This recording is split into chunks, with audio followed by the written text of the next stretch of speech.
반갑습니다. 힐링연구소 한결입니다. 본격 영상 시청에 앞서 구독, 좋아요, 알람 설정 부탁드립니다. 5월에 피는 야생화 3편으로는요, 뻐꾹채, 구슬붕이, 제비꽃 종류 9종을 다룹니다. 애기풀은 작고 귀여운 풀이란 뜻의 이름인데요. 줄기가 나무처럼 단단하여서 반관목 식물로 분류가 되고 있습니다. 원집과 식물로 꽃 모양이 특이합니다. 땅비사리는 키가 작고 비사리를 닮았다는 뜻의 이름인데요. 잎 끝이 둥글고 바늘 모양 돌기가 있는 특징이 있습니다. 미나리 냉이는 위쪽에서 가지가 갈라지면서 꽃잎은 4개입니다. 잎은 기골 곁잎이고요. 잎 끝이 뾰족하고 가장자리에 불규칙한 톱니가 있습니다. 뻐꾹채는 총포를 뻐꾹이 가슴 무늬에 비유한 이름으로 추정이 되고요. 식물명의 채는 나무를 의미합니다. 줄기 잎은 기골로 깊게 갈라진 특징이 있습니다. 총포가 마치 솔방울 같이 생겨서 비교적 쉽게 구분할 수 있습니다. 구슬붕이의 뿌리 잎이 방석처럼 퍼지고요. 사각상의 달걀 모양입니다. 줄기잎은 마주나고 달걀 모양입니다. 꽃받침이 통부 길이와 비슷하게 길고요. 가지 끝에 종 모양의 연한 보라색 꽃이 핍니다. 큰 구슬붕이에 비해 꽃받침이 길고요. 꽃색이 연하여 구분이 됩니다. 백선은 양명에서 유래된 이름이고요. 잎은 기골 곁잎으로 잎자루에 날개가 있는 특징이 있습니다. 연한 홍자색 꽃에 보라색 줄무늬가 있는 특징이 있습니다.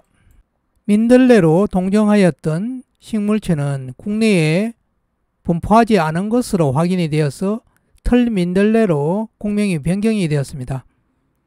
꽃줄기에 털이 있고요.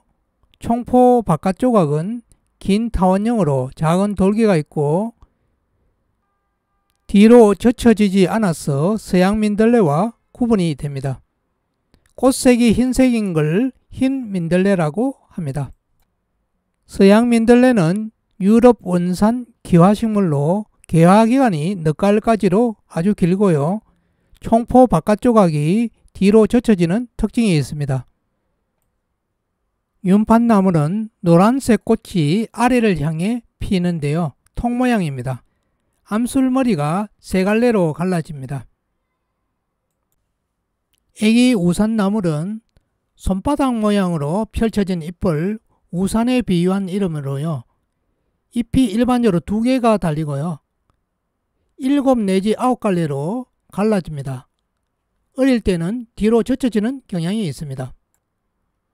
졸방제비꽃의 특징은 잎 끝이 길게 뾰족하고요. 떡잎이 빗살처럼 갈라져 있습니다. 꽃은 잎 겨드랑이에서 나온 꽃자루에서 꽃이 피고요. 흰색 혹은 연한 보라색 꽃이 핍니다. 키는 큰 편에 속합니다. 콩제비꽃은 습한 곳에서 잘 자라고요. 콩처럼 작은 제비꽃이라는 이름의 뜻이 있습니다. 그래서 꽃 크기가 유난히 작습니다. 키도 대부분 작은 편인데 때로는 약간 큰 경우도 있었습니다. 잎은 콩팥형이고 잎 밑부분인 잎자루 쪽에는 깊게 패이는 그런 특징이 있습니다. 꽃잎에 무늬가 진하여 졸방제비꽃과 구분이 됩니다. 건강제비꽃은 높은 산에서 자라고요. 잎은 꽃이 필 때까지도 양쪽 가장자리 안쪽으로 말리는 그런 현상이 있어서 다른 제비꽃과 비교적 쉽게 구분이 됩니다. 꿀주머니는 통통하고 짧은 특징이 있습니다. 노랑제비꽃은 산 중턱 이상에서 흔히 볼 수 있고요.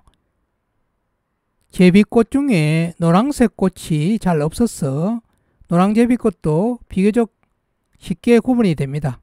나중에 장백제비꽃이나 구름제비꽃을 구분하려고 하면 그때는 좀 더 공부를 해야 될 것으로 보입니다. 잔털제비꽃, 태백제비꽃, 민둥매제비꽃 중에 흰색은 꽃색이 흰색이고 자라는 지역도 비슷하여 약간의 혼동 소지가 있습니다. 잔털제비꽃과 태백제비꽃은 태백제비꽃이 잎끝이 뾰족하기 때문에 길고 하기 때문에 차이점이 뚜렷하지만 민둥매제비꽃은 그 중간 형태 정도가 되기 때문에 세 개가 때로는 혼동이 되기도 하는 것 같습니다. 잔털제비꽃은 잎이 원형에 가까울 정도로 끝부분이 둥근 특징이 있고요. 가장자리에 잔톱니가 있고 잎 전체에 잔털이 많습니다. 꽃자루에 털이 있는 특징이 있고요. 꽃받침은 일반적으로 녹색인 경우가 많은 것 같습니다. 태백제비꽃의 잎은 일반적으로 큰 경우가 많고요. 잎이 삼각 모양의 달걀 모양인데요. 안으로 휘는 불규칙적인 톱니가 있는 특징이 있습니다. 꽃에 향기가 있다고 하는데 그 향기는 좀 미미한 것 같습니다. 엽꽃잎 안쪽에 녹색이 보이고요. 꽃받침은 갈색인 경우가 많습니다. 그런데 녹색인 경우도 관찰이 되었습니다. 꽃받침 부속체에 톱니가 있어서 태백제비꽃의 동정에 참고가 될 것 같습니다. 민둥매제비꽃은 삼각상의 넓은 달걀 모양이고요. 잎 뒷면에 흰 털이 있습니다. 잎 가장자리에 물결 모양의 비교적 규칙적인 톱니가 있고요. 꽃받침은 갈색인 경우가 많은 것 같습니다. 잎에 알록달록한 무늬가 있는 제비꽃을 알록제비꽃이라고 하는데요. 산길, 가장자리나 경사지, 절개지, 바위틈 등에서 자랍니다. 꽃은 홍자색이나 흰색에 가까운 홍자색인 경우가 많습니다. 자주 알록제비꽃은 알록제비꽃과 거의 유사한데요. 잎에 무늬가 거의 없습니다. 없고 대신에 잎 뒷면에 자주색이 있어서 자주 알록제비꽃이라고 합니다.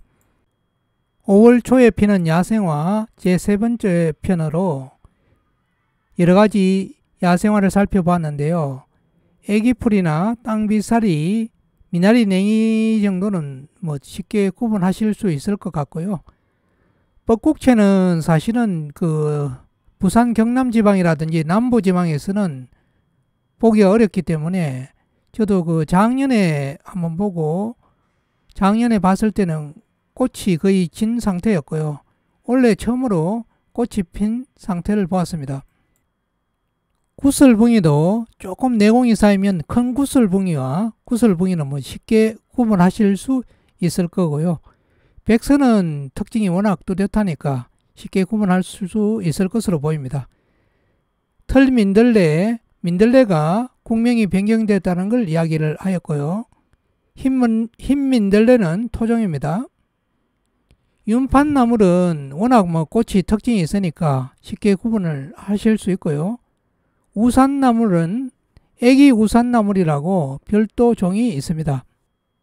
제비꽃 9종을 살펴봤는데 그 중에 잔털제비꽃, 태백제비꽃, 민둥매제비꽃은 충분한 시간을 갖고 다양하게 관찰하면서 비교를 해보아야 되는데 그렇게 하지 못하고 시간에 쫓겨 어떻게 보면 대충 관찰을 하였기 때문에 과연 맞는지 하는 그런 확신은 들지가 않습니다. 참고를 하시고요. 혹시 틀린 점이 있으면 알려주시면 감사하겠습니다. 끝까지 시청해 주셔서 대단히 감사합니다. 다음에는 4편으로 찾아뵙도록 하겠습니다.